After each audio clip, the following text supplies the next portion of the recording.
మేము ఒకటే అడుగుతున్నాం ఈరోజు వైఎస్ఆర్ కాంగ్రెస్ పార్టీ తరపు నుంచి, చంద్రబాబు గారు వచ్చిన తర్వాత ప్రజలు ఏ విధంగా సంతోషంగా ఉన్నారని చెప్పి ఈరోజు ఆయన అడుగుతున్నాం.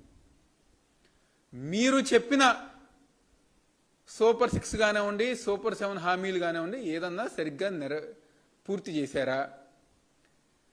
ఈరోజు ఫీజు రియంబర్స్ బకాయిలు అదేవిధంగా బాకీగా ఉన్నాయి.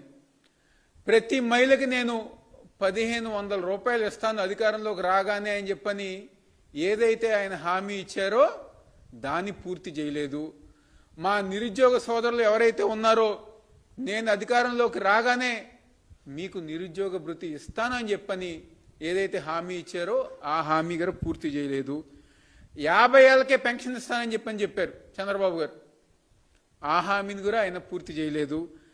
అదేవిధంగా రైతులు కానివ్వండి, మహిళలు కానివ్వండి, విద్యార్థులు కానివ్వండి, అన్ని వర్గాల ప్రజలు ఈరోజు ఈ రాష్ట్రంలో సంక్షేమ కార్యక్రమాలు లేకుండా, అభివృద్ధి కార్యక్రమాలు జరగకుండా అనేక ఇబ్బందులు అనేక సమస్యలతో ఉంటే నిన్న చంద్రబాబు గారు వచ్చి సంవత్సరం 5 నెలల క్రితం ఈ రాష్ట్రంలో విధ్వంసం ఉండేది, ఎవరు కూడా సంతోషంగా లేరు, ఏదో నేను వచ్చిన తర్వాత ప్రతి ఒక్కరు గారు సంతోషంగా ఉన్నారని చెప్పని అంటున్నారు.